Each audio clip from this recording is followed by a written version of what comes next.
state na ang Forex is scam. Forex daw, sugal. When in fact, ang Forex, guys, you have to consider it as a business. Hindi siya scam at hindi rin siya sugal. The only time na magiging sugal lang yan is kapag hindi nyo inaral. That is why nandito ako nakatayo right in front of you because tuturuan ko nga po kayo para maging equipped kayo sa trading at hindi po siya maging sugal. Okay? Kasi hindi po yan swerte-swertihan lang na parang, uy, aakyat ata, magbabay ako. Hindi pwedeng ata, yun. Diba?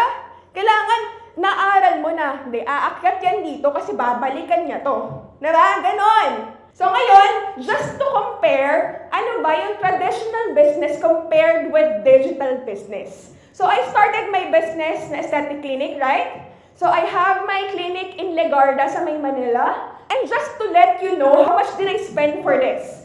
Meron ba mga nagnenegosyo dito? You're a businessman. Talagang you would definitely be needing your capital expense and your operating expense. Aesthetic clinic, meron niyang franchise fee. Diba? Meron niyang renovation, diba? Doon sa location mo. Meron niyang machineries, kasi syempre gagamit ka ng mga pampaganda, mga ano, diba? And also, mga rental fees. Mayroong advance payment yan, diba? And also, merong inventories yan. Meron niyang mga staff training. And I spent for my capex for 4.2 million. Diba? Ang bigat nun. Diba?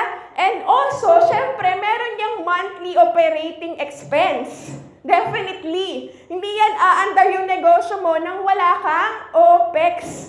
So yung OPEX ko, meron niyang mga taxes, definitely, may babayaran kang mga tax. Meron niyang salary and wages, magbabayad ka ng tao. Meron niyang government contribution kasi you have to pay your people, di ba? Kailangan may SSS, may PhilHealth, may pag-ibig. Kasi pag hindi mo ginawa yun, you're violating the labor code, di ba?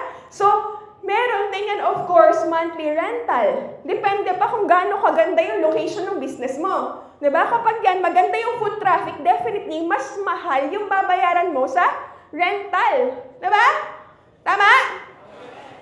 Siyempre, meron niya, magbabayad ka ng utilities, may cable, diba? Meron pa yung mga kuryente, tubig, diba? Telepono. Diba? So, you will be paying a lot in a traditional business. So in short, ang binabayaran ko for the aesthetic clinic, kailangan 266,000 pesos per month. So ilang tigyawat ang tatanggalin namin.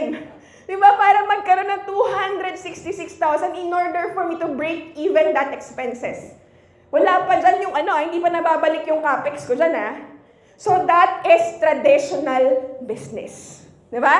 But, when you start your digital business, ano kailangan mo with Forex? Cellphone lang. Diba? Laptop lang. Diba? Siyempre, kailangan mo ng kapital. Diba? Hindi naman pwedeng wala kang kapital. Hindi yung magic. Diba? Kasi marami nagme-message sa akin, pwede po bang walang pera dyan?